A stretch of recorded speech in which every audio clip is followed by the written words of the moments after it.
Hi folks, welcome to Pieces of My Life. This time it's skulls, pieces of my life and death, because it flows over really. So I'm not going to do a hell of a lot of talking for this one. I'm just going to give you a bit of gen. Then I'm going to show you a few pictures of skulls that I do have. And all these you see are fake skulls, so they're resin and such. One day I probably will get round to getting a human skull, but when I get in that frame of mind that I know exactly what I'm going to do with it, because if you have anything like that, it's got to be treated with respect.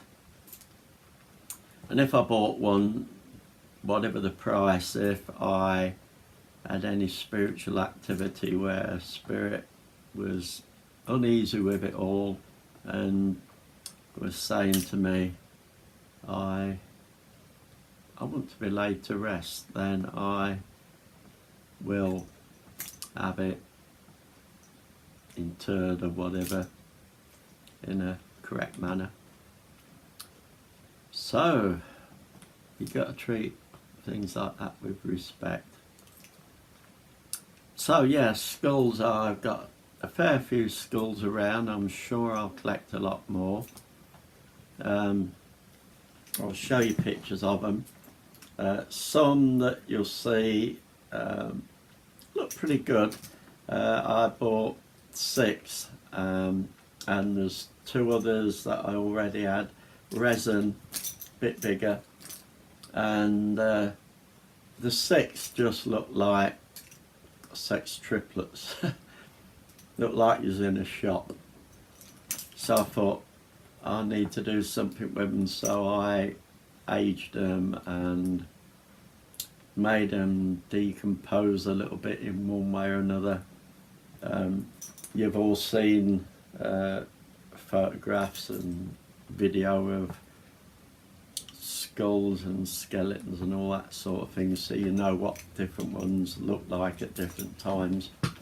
So yeah, I did that. A lot of the colouring was done with I did try tea bags. It wasn't that good on there. Coffee I tried, wasn't too bad. But then I found the best way of doing it is PVC glue. It's not clear, it's a sort of whitey colour, isn't it?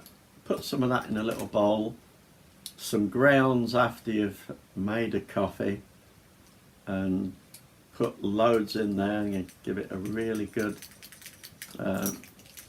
stir up.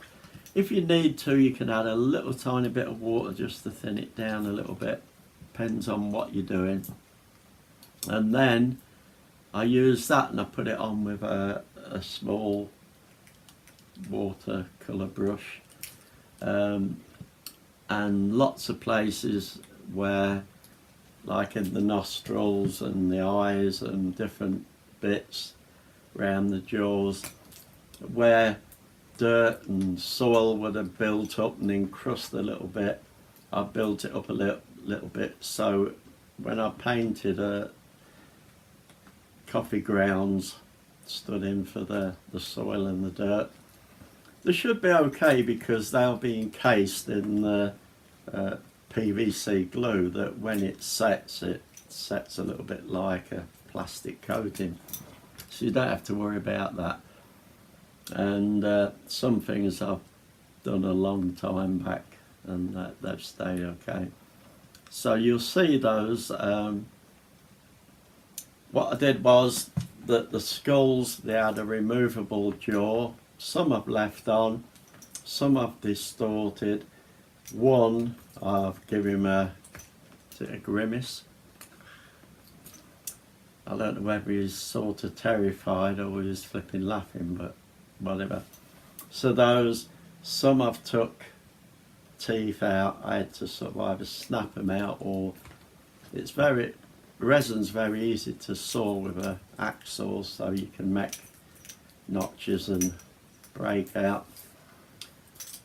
One of the big ones at the end that you'll see that hasn't got any teeth, I didn't do that, I just got pliers and lifted it and it took the whole freaking jaw off. But that's fine because it really does look like a skull that is just disintegrated and lost all that at the bottom. And what I did was as well, the eye sockets, I knocked those in with something very pointy, and eventually you can knock them in and break bits off. So very decomposed skull. Some I did take so many teeth out. Some I cracked the skull open and made gaps in the skulls and everything. But anyway, you'll see those. So there's those that look a little bit realistic. I got one here on the coffee table that is a medical specimen, resin, but it was actually moulded on a real skull. These 6, I'm sure they was moulded on a real skull originally, because if you turn them over, that some artists could have been there and made all these indentations and everything, but it looks too much like the real thing, to be honest. So I think they originally came from a skull mould. That one definitely did. And then I shall just put some pictures up of skulls I got around the place so you can have a look at the skulls. And you'll find that they're on shelves, they're in probably display, kitchen on the shelving full of food,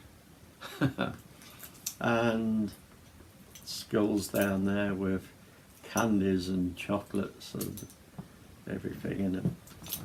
So yeah, I'm not going to go into loads of that, but talked a little bit about my fascination and with skulls, what I do with skulls to make them look not so pretty.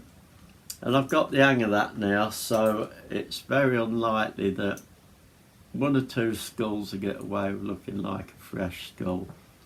Others are going to look like they've been knocking around since the bloody pharaohs, probably. Just makes them a little bit better. So, yeah, there you go. Some of the skulls. So.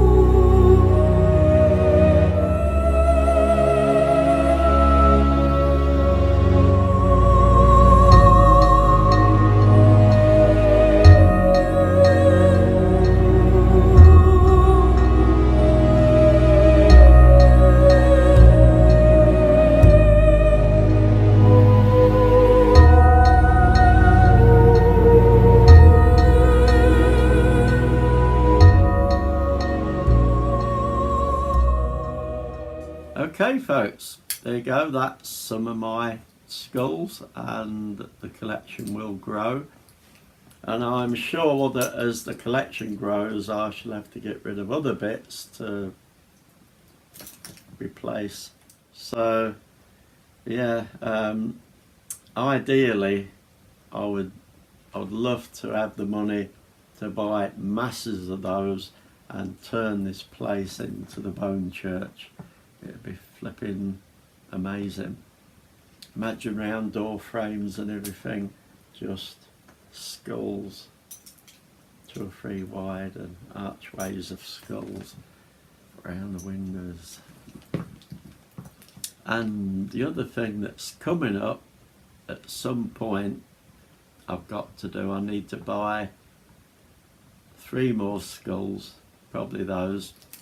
And I'm going to make a seat that will sit just there. A little bit like a throne type chair, so it's not something you're going to relax in for hours on end.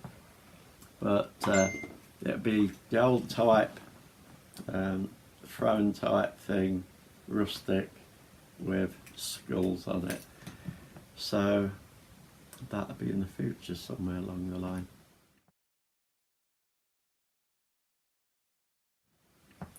So folks, have fun, enjoy your skull.